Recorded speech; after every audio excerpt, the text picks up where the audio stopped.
자, 우리 기도와 함께 오늘 말씀 공부 시작하도록 하겠습니다. 살아계신 아버지 하나님, 감사와 찬양과 영광을 아버지께 돌려드립니다. 주님 성령의 기름 부음을 사모합니다. 성령의 기름 부음이 우리를 가르침으로 말미암아 우리가 영적인 깊이로 들어가길 원합니다. 주의 말씀을 잘 분별하게 하시고 무엇이 중요한지를 깨닫게 하시고 정말 그 붙잡은 말씀 우리 삶 속에서 정말 받아 누릴 수 있는 그런 축복을 허락하시고 또 순종함으로 많은 열매들을 맺을 수 있도록 축복하여 주시옵소서. 이 시간 예수 그리스도의 이름이 온전히 높아지기를 원하고 또 하나님만이 영광을 받으시기를 소원하며 우리 주 예수 그리스도의 이름으로 기도하옵나이다. 아멘. 네, 새 삶을 위한 말씀을 위한 인터미디에이트 과정, 중급 과정이죠. 10번째 시간입니다. 성령의 인도를 받는 삶. 성령님이 누구신지 우리가 깨달아 아는 것이 굉장히 중요하고요. 또 그 성령께서 우리를 인도해 가시는데 그 인도를 우리가 받아서 어떻게 우리 삶 속에서 그 길을 쫓아 걸어갈 수 있는가. 오늘 말씀이 사실은 굉장히 그리스도인의 삶에 있어서 중요한데요. 이런 것들을 우리가 좀 잘 깨닫고 발견하고 누렸으면 좋겠습니다. 성령님은 누구신가에 대해서 우리가 먼저 알아야 됩니다. 성령님은 예수님입니다. 쉽게 설명할 수 있습니다. 성령님은 누구냐? 예수님이십니다. 그래서 성경은 뭐 성령을 거룩한 영, 뭐 여러 가지 그런 수식어구로 붙여서 어떤 영 이렇게 소개하지만 그러나 많은 부분에 있어서 성령님을 그리스도의 영 혹은 예수의 영 이렇게 표현한다는 거예요. 그러니까 어렵게 여러분이 받아들이실 필요가 없습니다. 성령님은 누구시냐? 예수님이시라는 거예요. 그 다음에 그 성령님이 어떤 일을 하시는가 우리 안에서 그런 것들에 대해서 좀 나눌 필요가 있습니다. 자, 예수님이 제자들과 함께 공생의 사역을 감당하실 때 아버지께로 내가 다시 돌아갈 것이다, 떠날 것이다. 자꾸 이렇게 얘기해서 제자들의 마음을 슬프게 하고 근심하게 하셨습니다. 그런데 예수님 뭐라고 말씀하셨냐면 요한복음 16장 7절에 보니까 그러나 내가 너희에게 실상을 말하노니 내가 떠나가는 것이 너희에게 유익이라. 예수님은 허튼 소리를 하시는 분이 아니니까 예수님이 그렇다고 말씀하시면 그런 거죠. 그죠? 예수님이 떠나지 않으시면 보혜사가 오시지 않는다는 거예요. 그런데 예수님이 가게 되면 내가 그를 너희에게 보내리니 라고 이야기하고 있어요.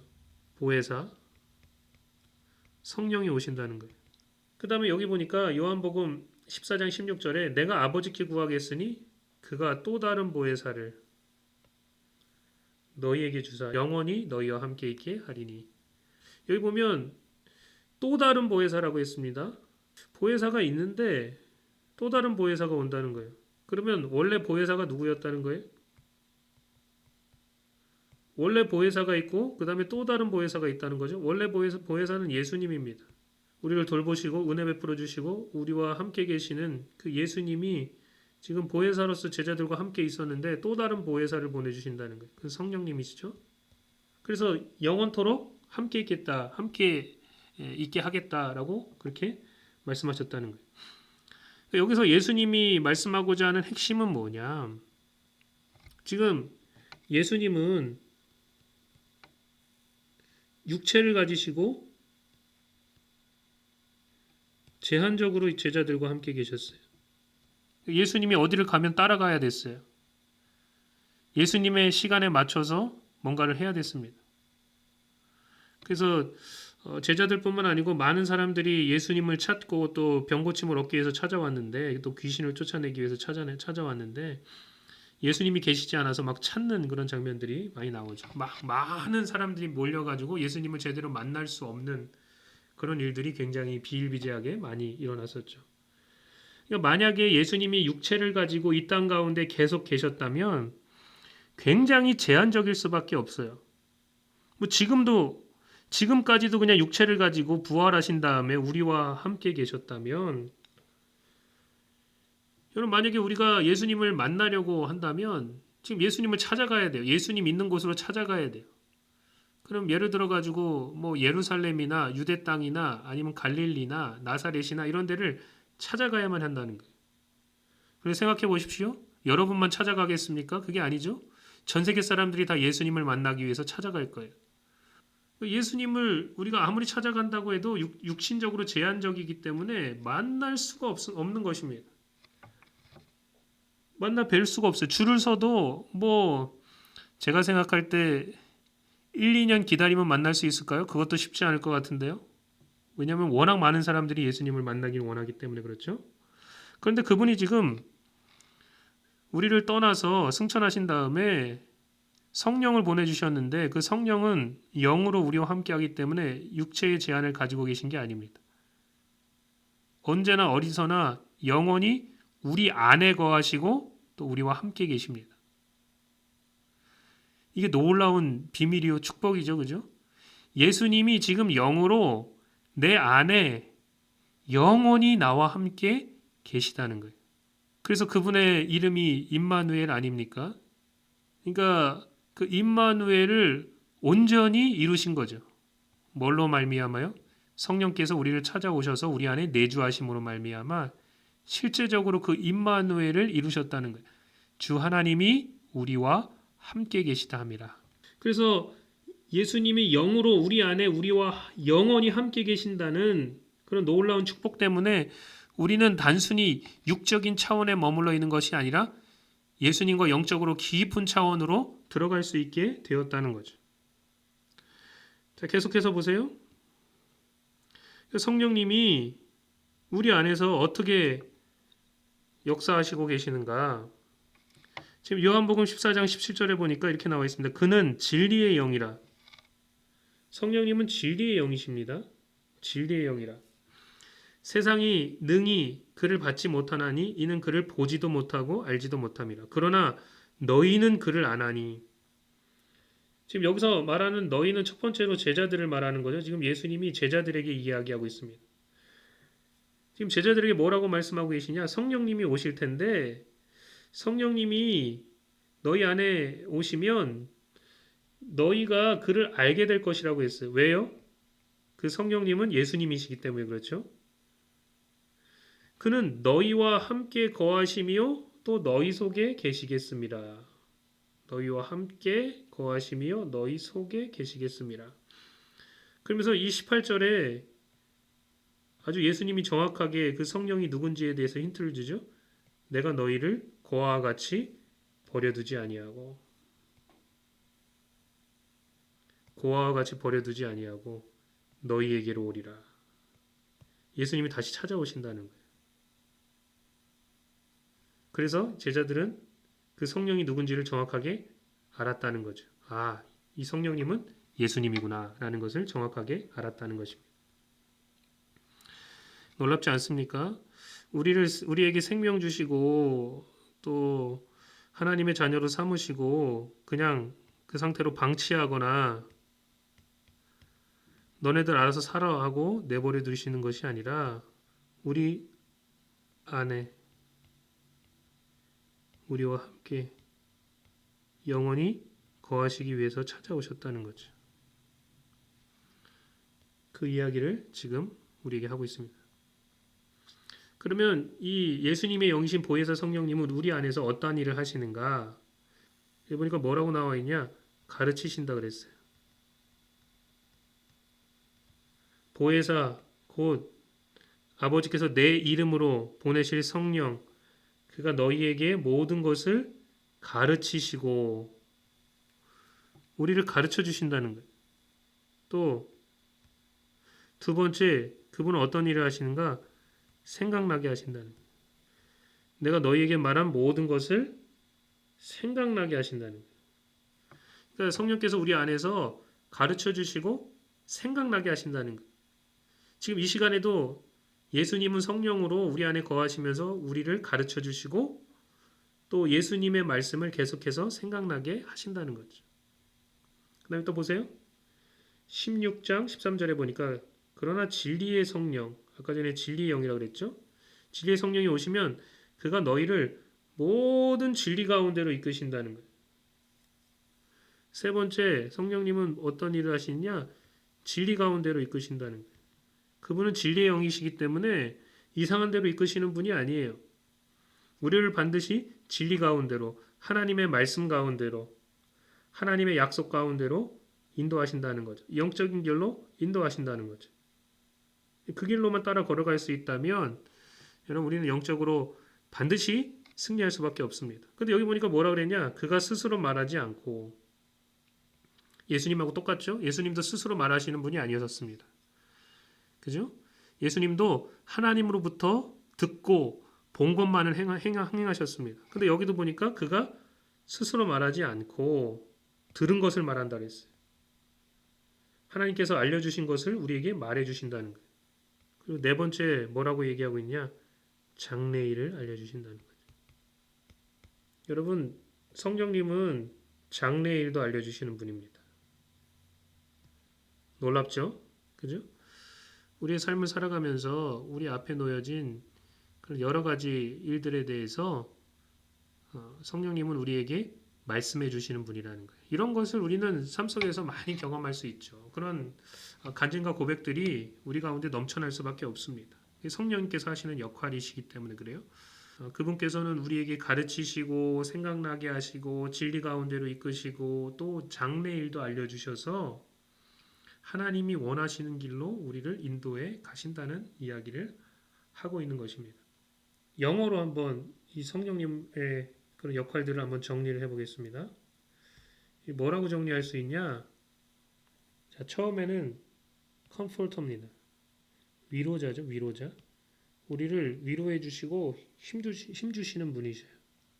보혜사 성령님은 그런 분이십니다. 또 counselor, 상담자죠, 그죠?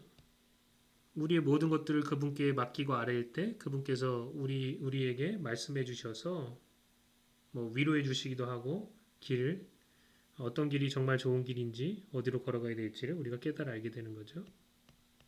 그 다음에 헬퍼입니다. 헬퍼. 도와주시는 분이죠.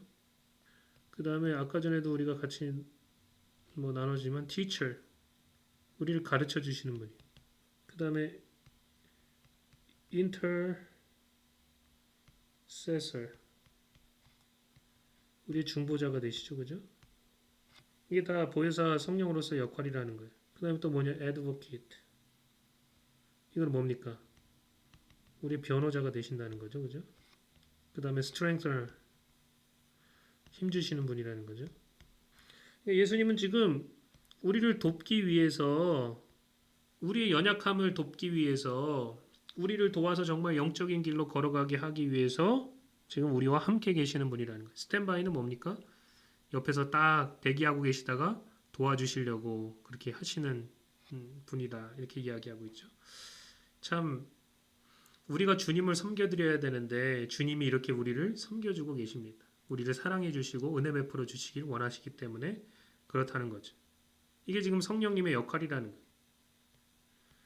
자, 그러면 우리가 지금 뭐에 대해서 같이 나누고 있냐면 어떻게 하면 하나님의 영으로 인도함을 받는 법에 대해서 우리가 같이 말씀을 나누고 있는데 구약 시대에는 그러면 사람들이 어떻게 하나님의 뜻을 분별하고 또 하나님의 길로 걸어갔었는가? 먼저 이것에 대해서 우리가 알 필요가 있습니다.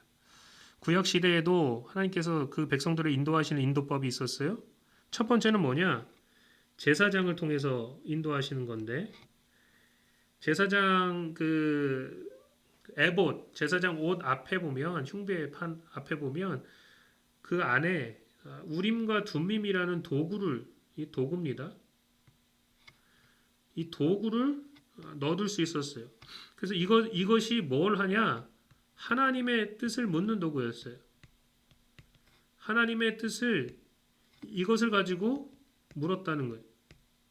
어떻게 했냐? 이것에 대해서는 자세히 나와 있지 않지만 뭐 제비를 뽑든지 어떻게 하든지 이 도구를 통해서 하나님의 뜻을 그 하나님 앞에 나가서 묻고 그리고 그것을 통해서 우림과 둠밈의 판결을 통해서 하나님의 뜻을 이스라엘 백성들이 하나님의 백성들이 알 수 있었다는 거예요.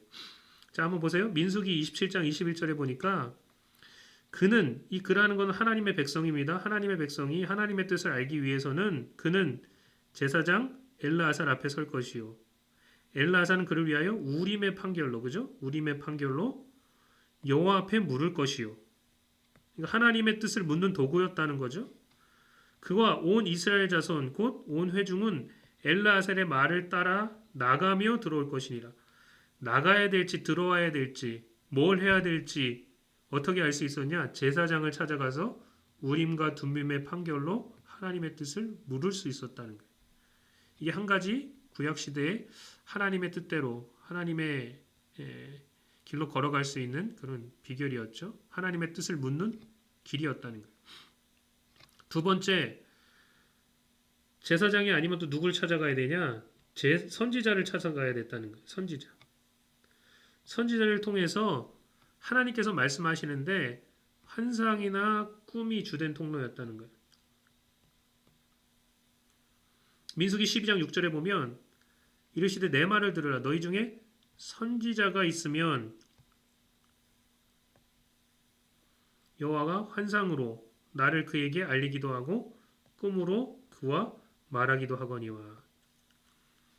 그러니까 하나님의 뜻을 묻기 위해선 선지자를 찾아갔어야 됐다는 거예요. 왜 그러냐? 선지자에게 기름 부음이 머물러 있었기 때문에 그렇죠. 뭐 구약 시대에 보면 세 사람한테 세 직분에 기름을 부어서 세우지 않았습니까? 하나는 왕이고 또 하나는 선지자고 또 하나는 제사장이었죠. 그러니까 하나님의 뜻을 묻기 위해서 첫 번째는 제사장을 찾아갔어야 됐고 두 번째는 선지자를 찾아갔어야 됐다는 거예요. 그 다음에 여기 보니까 사무엘상 28장 6절에 보니까 이렇게 말하고 있습니다. 사울이 여호와께 묻자오되 여호와께서 지금 사울이 하나님 앞에 묻고 있죠. 그죠? 하나님의 뜻을 묻고 있습니다. 어떻게 해야 될지. 근데 여호와께서 꿈으로도 우림으로도 선지자로도 그에게 대답하지 아니하시므로 사울이 그의 신하들에게 이르되 나를 위하여 신접한 여인을 찾으라. 내가 그리로 가서 그에게 물으리라 하니 그의 신하들이 그에게 이르되 보소서 엔돌에 신접한 여인이 있나이다. 이렇게 이야기하고 있죠. 지금 사울이 하나님의 뜻을 묻고 있는데 하나님이 대답해 주시지 않았어요. 그러니까 꿈으로도 대답해 주시지 않고 우림으로도 대답해 주시지 않고 선지자로도 그에게 대답해 주시지 않으니까 이 사울 왕이 하나님이 원치 않는 일을 했죠. 특별히 신접한 무당을 찾아가서 하나님 그 영적인 뜻을 물으려고 했다는 거예요. 아주 참 어리석은 그런 일을 했다는 거죠. 어쨌든지 여기 보면 구약 시대에 대한 인도법이 제대로 잘 나와 있습니다. 정리돼서. 마지막으로 구약 시대에 하나님의 뜻을 묻고 어떤 길로 걸어가야 될지 결정하기 위해서 어떻게 사람들이 했냐? 선지자도 없고 또 제사장도 없고 우림과 둠밈도 없고 했을 때 어떻게 했냐? 하나님 앞에 양털을 내놨다는 거예요. 사사기 6장 36절. 사사기는 굉장히 영적으로 어두운 시대였죠. 그때 기드온이 어떻게 했는지를 잘 보세요. 기드온이 하나님께 여쭈되 주께서 이미 말씀하신 같이 내 손에서 이스라엘을 구원하시려거든. 지금 하나님의 뜻이 이렇다면 보소서 내가 양털 한 뭉치를 타작마당에 두리니 만일 이슬이 양털에만 있고 주변 땅은 마르면 주께서 이미 말씀하신 같이 내 손으로 이스라엘을 구원하실 줄을 내가 알겠나이다 하였더니 지금 기드온이 하나님의 뜻을 묻기 위해서 하나님 앞에 양털을 내놨다는 거예요. 하나님 이게 하나님의 뜻이면 양털만 젖고 주변 땅은 마르게 하여 주옵소서. 나중에는 양털만 마르고 주변 땅은 젖게 하여 주옵소서. 이렇게 하지 않습니까? 이게 구약 시대에 하나님의 백성들이 하나님의 뜻을 묻는 그런 길이었다는 거예요. 그렇다면 신약 시대에 하나님의 자녀들은 어떻게 하나님께서 우리를 인도하시는가? 세 번째입니다. 하나님은 하나님의 자녀를 성령으로 인도하신다는 거예요. 성령으로 인도하신다. 선지자로도 인도하시지 않고요. 제사장으로도 인도하시지 않고요. 양털을 내놓는 것으로도 인도하시지 않습니다. 우리가 신약 시대를 살아가면서 구약 시대의 방법으로 살아가서는 안 돼요. 그러니까 지금 어떤 경우는 사람들이 이 잘못 생각하고 잘못 판단해서 자꾸 누군가를 찾아가서 물으려고 한다는 거예요. 신약 시대를 살아가고 있는 그리스도인들이 자꾸 뭐 누가 예언하는 사람이 있대더라. 누가 좀 기도빨이 센 사람이 있대더라. 누가 조금 아주 영적으로 그렇게 아주 깊은 사람이 있대더라. 그럼 그 사람에게 찾아가서 뭐 예언의 말을 듣는다든지 어떤 뭐 마치 무당에게 가서 뭔가를 묻고 답을 얻는 것처럼 그렇게 그런 식으로 하는 경우가 굉장히 많다는 거죠. 또 이것도 저것도 안 되면 하나님 앞에 하나님 이게 하나님의 뜻이면 이렇게 해주시고 하나님의 뜻이 아니면 저렇게 해주시고 이렇게 기도원이 양털 내놓는 것처럼 그렇게 하나님의 뜻을 묻고 그것에 따라서 행동하려고 하는 그리스도인들이 굉장히 많다는 거예요. 여러분 이것은 굉장히 위험한 일입니다. 왜 그러느냐? 신약 시대는 하나님이 그렇게 하나님의 자녀들, 하나님의 백성들을 인도하지 않는다는 거예요. 신약 시대는 하나님께서 우리를 어떻게 인도하시느냐? 하나님의 자녀를 성령으로 인도하신다는 거예요. 하나님께서 우리에게 성령을 선물로 주셨습니다. 그러니까 우리는 이제 성령의 인도하심을 따라서 걸어가야 됩니다. 성령의 인도하심을 따라서 걸어가는 것이야말로 믿는 자들의 특권이고 또한 우리의 정체성이라는 거예요.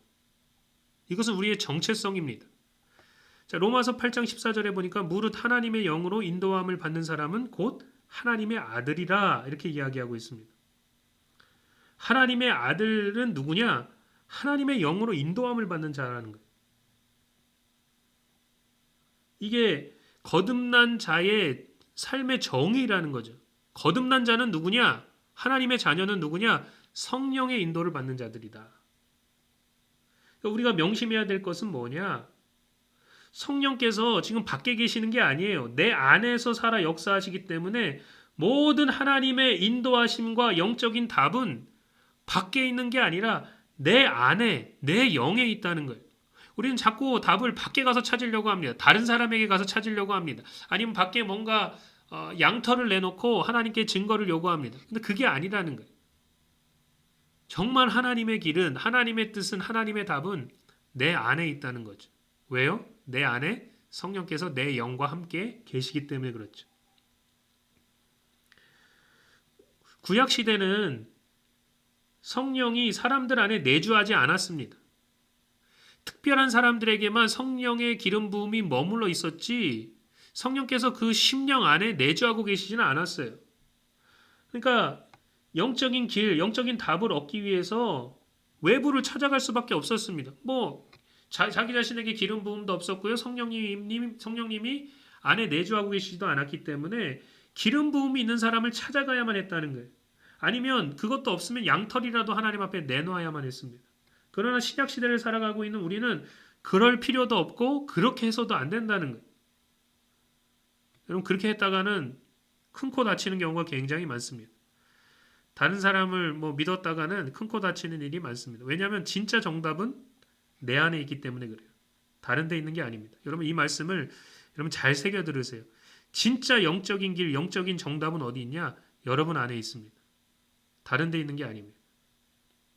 그러면 우리가 어떻게 우리 안에 계신 성령으로 말미암아 인도하심을 받느냐? 이제 이게 굉장히 중요하죠. 첫 번째, 하나님의 영으로 성령으로 인도함을 받는 가장 중요한 방법은 하나님의 말씀이라는 거예요. 하나님의 말씀이 사실은 가장 중요합니다. 시편 119편 105절 말씀에 보니까 뭐라고 얘기하고 있냐면 주의 말씀은 내 발의 등이요 내 길의 빛이니이다 라고 이야기하고 있습니다. 하나님의 말씀이 우리가 걸어가는 길에 있어서 등이 되고 빛이 된다는 거예요. 우리의 삶의 대부분의 길은 다 하나님의 말씀에 계시되어 있기 때문에 그 하나님의 말씀을 따라서 걸으면 돼요. 그저 거기에 순종하면서 걸어가면 됩니다. 어떤 사람들은 말씀에 이미 다 나와 있는 내용에 대해서 다시 되묻고 있어요. 뭐가 하나님의 뜻입니까? 성경에 보면 다 나와 있는 내용입니다. 근데 그것에 대해서 순종하지 않으면서 자꾸 딴 얘기를 하고 있다는 거죠. 말씀만 제대로 알아도 여러분 영적인 빛 가운데 우리가 걸어갈 수 있다는 거예요. 성령님은 절대로 하나님의 말씀과 반대되게 역사하시는 분이 아닙니다. 왜 그래요? 성경을 쓰신 분이 바로 성령님이기 때문에 그래요. 그렇기 때문에 성령님께서는 우리에게 계속해서 하나님의 말씀을 가르치시고 생각나게 하시고 감동하여 주시고 깨닫게 하심으로 말미암아 우리를 인도해 가신다는 거예요. 그러니까 성령님께서 가장 중요하게 생각하시면서 우리 안에서 하시는 사역이 뭐냐? 하나님의 말씀을 깨닫고 순종하도록 그렇게 하신다는 거죠. 거기서 여러분 우리는 거의 대부분의 빛을 찾을 수가 있습니다. 자, 두 번째는 뭐냐?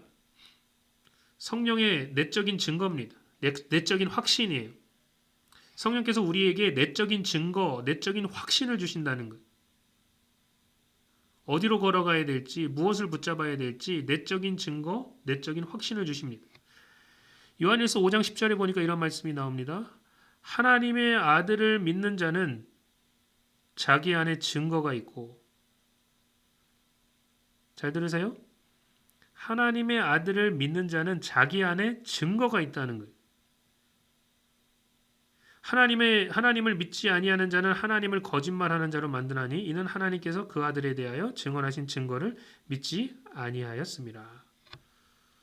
자기 안에 증거가 있다는 거예요. 그 증거가 뭡니까? 성령님이라는 거죠.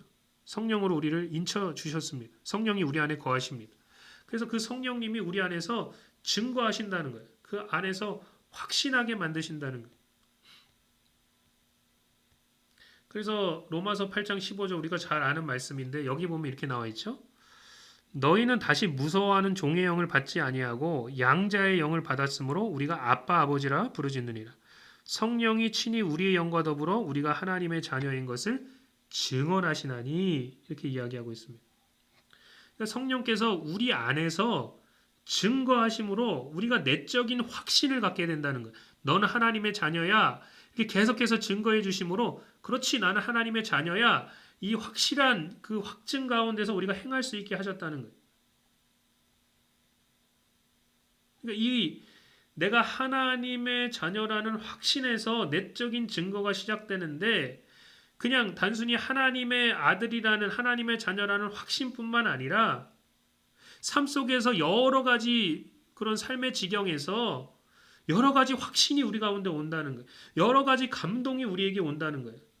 그것은 성령께서 우리에게 너는 하나님의 자녀야 라고 말씀하시는 그 확신, 확증, 감동과 똑같은 통로를 가지고 온다는 거죠.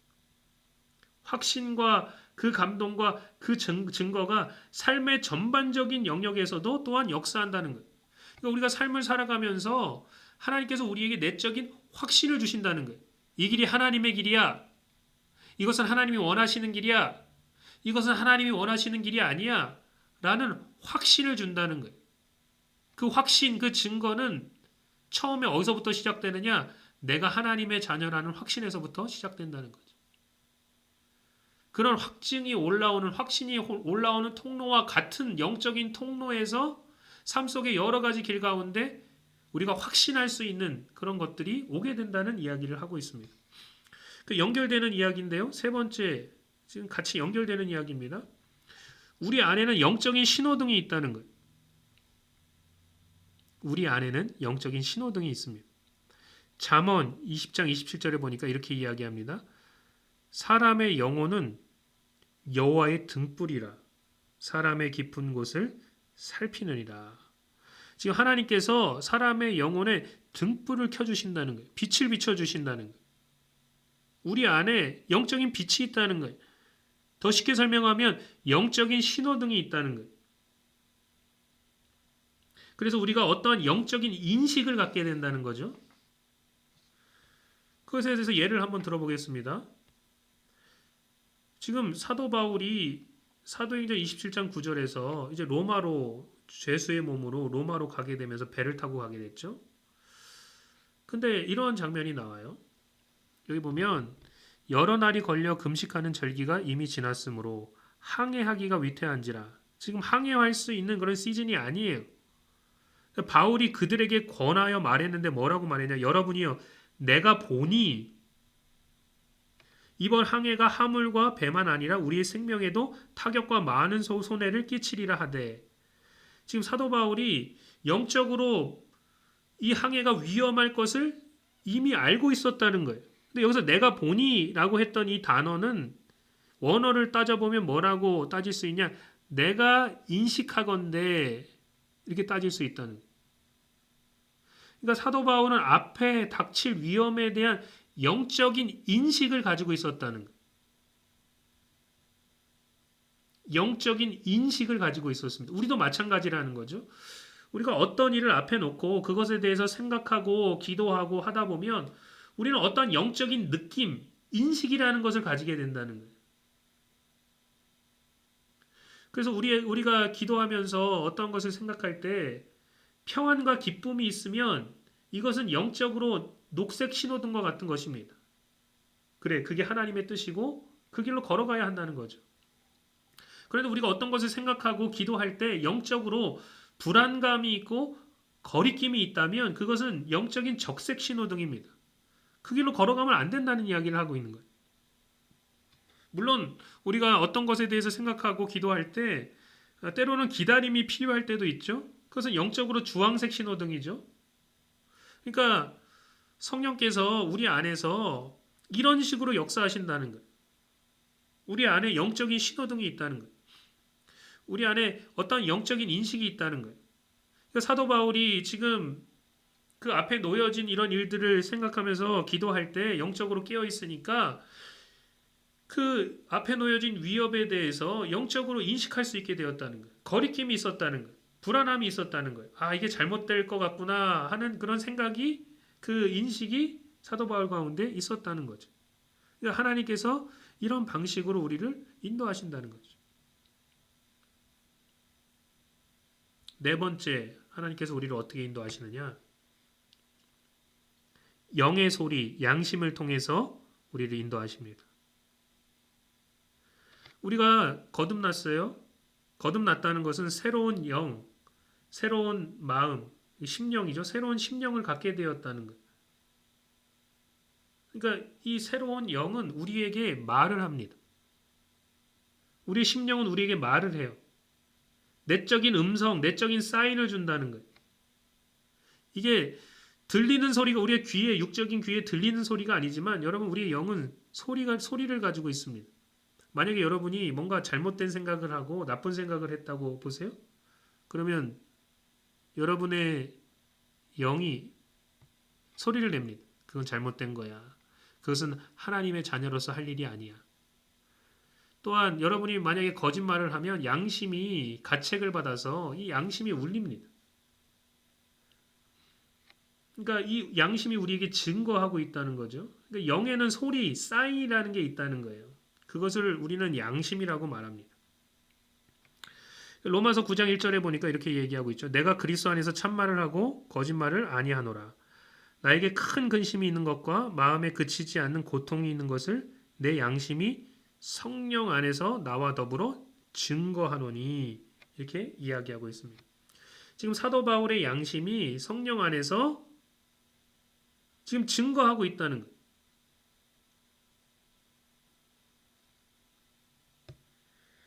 그러니까 우리의 영의 음성도 여러분 이것은 아주 세미한 음성입니다. 우리 안에 계시는 그 성령님의 음성도 아주 세미한 음성입니다. 그러니까 우리가 영적으로 민감해지지 않고 선한 양심을 유지하지 않으면 이것이 무뎌지고 잘 들려지지 않게 된다는 거예요. 우리가 뭐 하나님께서 우리 가운데 역사하실 때 아주 큰 소리로 우리에게 늘 말씀하시고 뭘 보여주시고 듣게 하시고 이러면 얼마나 좋겠습니까? 근데 하나님은 그런 방식으로 역사하시는 분이 아니라는 거예요. 여기 보면 열왕기상 19장 11절에 보면 뭐라고 나왔냐? 여호와께서 이르시되 너는 나가서 여호와 앞에서 산에 서라 하시더니 여호와께서 지나가시는데 여호와 앞에 크고 강한 바람이 산을 가르고 바위를 부수나 바람 가운데 여호와께서 계시지 아니하며 또 바람 후에 지진이 있으나 지진 가운데도 여호와께서 계시지 아니하며 또 지진 후에 불이 있으나 불 가운데도 여호와께서 계시지 아니하더니 불 후에 뭐라고 얘기합니까? 세미한 소리가 있는지라. 사람들은 기적을 원하죠. 그죠? 놀라운 일들을 원하죠. 하나님이 직접 막 대단하게 역사하시고 정말 확실하게 역사하시기를 원하죠. 바람이 막 분다든지 지진이 난다든지 막 불이 막 붙는다든지 뭐 이런 것들을 원하지 않겠습니까? 근데 그런 어디에도 엘리야가 하나님을 볼 수 없었다는 거예요. 근데 그런 모든 것 후에 세미한 소리가 있었다는 거죠. 우리의 영의 소리도 세미한 소리입니다. 또한 하나님께서 우리에게 말씀하실 때도 성령으로 말씀하실 때도 세미한 소리로 말씀하십니다. 우리가 민감하지 못하다면, 우리가 무뎌져 있다면 이러한 소리를 들을 수 없는 것은 너무나도 당연한 것이죠.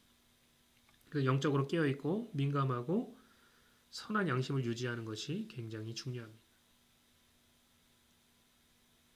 우리의 양심이 우리에게 이야기할 때 우리는 거기에 반드시 순종할 필요가 있다는 거예요. 그래야 우리가 성령의 인도하심을 따라서 걸어갈 수 있게 되어 있습니다.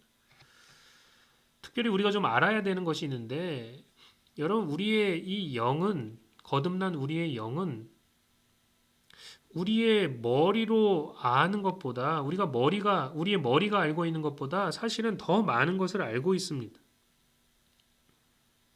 우리의 이 영이라는 것이 참 중요해요. 우리가 머리로 알고 있는 것보다 더 많은 것을 우리의 영은 알고 있습니다. 그리고 거기에 하나님의 영이 함께 계시다는 거예요. 여기 보면 이렇게 나와 있죠. 고린도전서 2장 11절에 보니까 사람의 일을 사람의 속에 있는 영 외에는 누가 알리요. 사람의 일을 사람 속에 있는 영만이 제대로 알 수 있다는 거예요.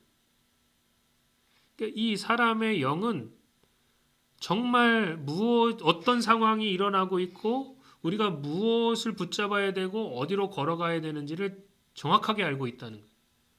우리가 머리로 알지 못하기 때문에 인식하지 못하는 경우가 많지만 우리의 영은 생각보다 많은 것들을 알고 있습니다. 또 그 안에 하나님의 영이신 성령님이 계십니다.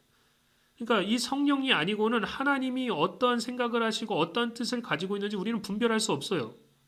근데 우리의 영과 더불어 성령님이 함께 계시기 때문에 그러니까 정답은 다른 어떤 데 있는 게 아니고 그 안에 있다는 거예요. 거기서부터 내적인 확신이 올라오고 거기에 영적인 신호등이 켜지고 거기서부터 세미한 음성이 들려온다는 거예요. 그래서 여러분 이 놀라운 이 성령의 인도하심을 따르는 법을 붙잡는 것이 굉장히 중요하다는 거죠. 여러분 마지막으로 여러 가지 하나님은 또 역사하시는 방법이 있습니다. 근데 일반적이진 않아요.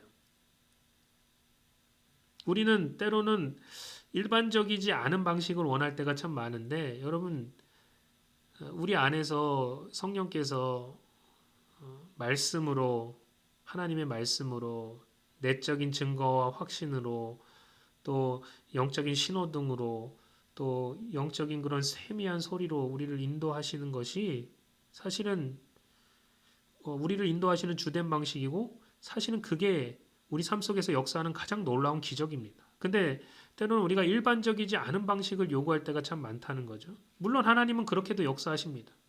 그러나 그것이 주되게 하나님께서 역사하시는 방법이 아니라는 사실은 우리가 좀 잘 알고 있어야 돼. 그래서 제가 여기 기타에 모아놨습니다. 신약 시대에 어떠한 일반적이지 않지만 그래도 하나님은 이렇게도 역사하시니까. 왜냐하면 우리가 영적으로 너무 무지하고 무디고 연약하기 때문에 깨닫지 못하니까 이렇게 말씀하시기도 하신다는 거예요. 자, 먼저 보세요.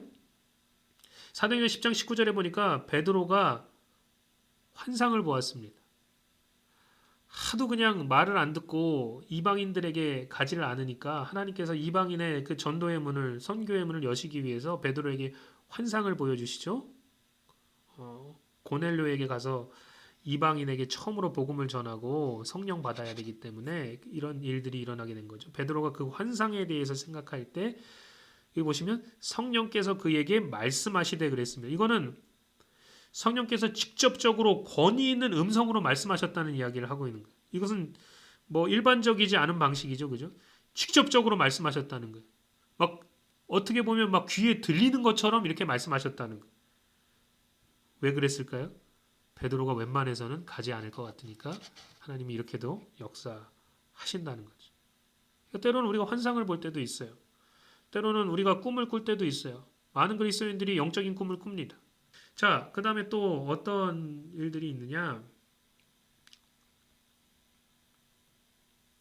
사도행전 21장 8절에 보면 지금 사도 바울이 이제 예루살렘으로 올라가서 고난을 받고 또 참 죄수의 몸으로 여러 해 동안 갇혀 있다가 이제 로마로 이제 압송돼서 가게 되죠. 근데 사람들이 이 사도 바울에 대해서 계속해서 예언을 합니다. 올라가지 말라고, 올라가지 말라고. 여기 보세요. 이제 결론적으로 아가보라 하는 선지자, 이 아가보라 하는 선지자는 이 신약 시대 초대교회에 아주 정확한, 아주 권위 있는 선지자로 유명한 사람입니다. 그 사람이 어떻게 얘기하는지를 보세요. 자, 8절부터 봅니다. 이튿날 떠나 가이사랴에 이르러 7 집사 중 하나인 전도자 빌립의 집에 들어가 머무느니라. 그에게 딸 넷이 있으니 처녀로 예언하는 자라. 여러 날 머물러 있더니 아가보라 하는 선지자가 유대로부터 내려와 우리에게 와서 바울의 띠를 가져다가 자기의 수족을 잡아매고 말하기를 성령이 말씀하시되 예루살렘에서 유대인들이 이같이 이 띠 임자를 결박하여 이방인 손에 넘겨주리라 하거늘 우리가 그 말을 듣고 그 곧 사람들과 더불어 바울에게 예루살렘으로 올라가지 말라 권하니. 여러분 요거 조금 전에도 사람들이 계속해서 사도 바울에게 올라가지 말라고 이야기하고 예언하는 장면이 나옵니다. 그럼 제가 물어볼게요. 사도 바울이 예루살렘에 올라가는 것이 하나님의 뜻이었습니까? 올라가지 않는 게 하나님의 뜻이었습니까? 올라가는 게 하나님의 뜻이었어요. 사도 바울은 그것을 너무나도 명확하게 알고 있었습니다. 정답은 다른 사람에게 있는 게 아니고 사도 바울에게 있었다는 거예요. 근데 왜 사람들이 사도 바울에게 올라가지 말라고 예언했냐? 이게 지금 이 예언의 함정이 바로 여기 있는 것입니다. 아주 어떻게 그 예언하는 사람이 판단하는지에 따라서 답이 180도로 완전히 바뀌게 되는 장면이 우리가 여기서 볼 수 있는 거죠. 예언이라는 방식을 통해서 하나님은 이끄시기도 하고요. 제가 뭐 지금 현재 가운데 이 아가보처럼 이렇게 아주 정확하고 아주 권위 있는 그런 선지자를 본 적이 없지만 그러나 때로는 선지자를 통해서도 역사하시기도 하십니다. 근데 이 아가보는 지금 보니까 예언하는데 어떻게 예언하냐? 가라 마라 예언하지 않아요. 그냥 하나님의 뜻만 딱 전하고 있음을 알 수 있습니다. 그죠? 지금 아가보가 사도 바울에게 올라가라 말라 이런 예언을 하지 않아요. 그냥 하나님이 전해주신 말씀만 딱 전하고 있습니다. 올라가는 것은 사도 바울의 몫이었다는 거예요. 그냥 환난과 여러 가지 결박이 뒤에 따르고 있다는 것만 이야기하고 있었다는 거예요. 그러니까 이 예언이라는 것이 얼마나 중요하고 어떻게 아주 조심스럽게 다뤄야 되는지에 대해서 우리가 알 수 있습니다. 이게 잘못하다가는 아주 엉뚱한 그런 예언이 나올 수도 있고 아주 엉뚱한 그런 인도하심이 나올 수도 있다는 거죠. 그래서 제가 계속해서 강조하는 게 바로 그것입니다. 진짜 정답은 밖에 있는 게 아니라 안에 있다는 거예요. 때로는 우리가 예언의 은사도 필요하고요. 때로는 이렇게 아가보와 같이 참 정확하고 권위 있는 선지자도 필요합니다. 신약 시대에는 이러한 신약의 선지자도 있음을 이야기하고 있습니다. 사도와 선지자와 복음 전하는 자와 목사와 교사를 주셨다고 분명히 이야기하고 있으니까요. 그런데 문제는 어디 있냐? 여러분 우리가 때로는 연약하기 때문에 영적으로 때로는 영적으로 둔감하기 때문에 이런 예언의 은사도 필요하고 또 선지자도 필요합니다. 그러나 여러분 우리가 반드시 명심해야 될 것은 뭐냐? 우리가 이런 사람들만 의지해서 그들이 인도하는 대로 따라갔다가는 영적으로 망하는 경우가 굉장히 많다는 거예요. 왜 그러느냐? 진짜 정답은 내 안에 있기 때문에 그렇습니다. 사도 바울은 자기가 예루살렘에 올라가는 것이 환난과 핍박이 있다 할지라도 예루살렘에 올라가는 것이 하나님의 뜻임을 알았기 때문에 그런 모든 것들에 개의치 않았다는 거예요. 그러니까 정답은 자기 안에 있었다는 거예요. 이런 이야기는 참고만 할 뿐이었지 진짜 성령의 인도하심, 하나님의 인도하심은 자기 안에 있었기 때문에 그런 것에 개의치 않고 계속해서 하나님의 길로 걸어 나아갔다는 거죠. 우리가 때로는 연약하기 때문에 예언하는 은사를 가진 사람도 필요하고요. 선지자도 필요하고요. 때로는 목사님도 필요하고요. 여러 가지 그런 것들이 필요하긴 하지만 그러나 중요한 것은 뭐냐? 신약 시대에는 하나님께서는 하나님의 자녀를 성령으로 인도하신다는 거예요. 선지자로도 인도하시지 않고요. 예언으로도 인도하시지 않고요. 성령으로 우리를 인도하신다는 거예요. 우리가 이것을 절대로 놓쳐서는 안 된다는 거죠. 자, 같은 이야기를 하고 있는데 이 말씀을 하고 우리가 마치도록 하겠습니다. 사도행전 8장 26절에 보니까 이런 말씀이 나오죠. 주의 사자가 빌립에게 말하여 이르되. 지금 주의 사자라는 건 천사죠. 천사가 나타났다는 거예요. 그래서 빌립에게 말했다는 거예요. 이런 경우도 드물지만 있을 수 있다는 거죠. 이르되 일어나서 남쪽을 향하여 예루살렘 가사로 내려가는 길까지 가라 하니 그 길은 광야라. 일어나 가보니 에티오피아 사람 곧 에티오피아 여왕 간다게의 모든 국고를 맡은 관리인 네시가 예배하러 예루살렘에 왔다가 돌아가는데 수레를 타고 선지자 이사야의 글을 읽더라. 성령이 빌립더러 이르되 이 수레로 가까이 나아가라 하시거늘. 지금 여기 보니까 천사가 나타나서 지시하고 성령이 또한 직접적인 음성을 통해서 빌립에게 이야기하는 장면이 나오죠. 이런 경우도 있다는 거예요. 그러나 여러분 우리가 명심해야 될 것은 뭐냐?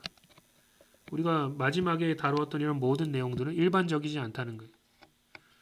우리가 뭐 어떤 영적인 꿈을 꾸고 뭐 음성을 듣고 환상을 보고 뭐 예언을 하고 뭐 또 천사가 방문을 하고 이런 경우는 정말 드문 경우에 이루어진다는 거예요. 하나님의 뜻이 정말로 아주 중요하게 이루어지고 역사해야 되는 시점 가운데 하나님께서는 이렇게 하시는 경우도 있었다는 거예요. 근데 그게 비일비재하지 않다는 거예요. 우리가 신앙생활하면서 이러한 일을 경험 아예 하질 못한 채 그렇게 우리가 신앙생활을 마칠 수도 있다는 거예요. 그러나 중요한 것은 뭐냐?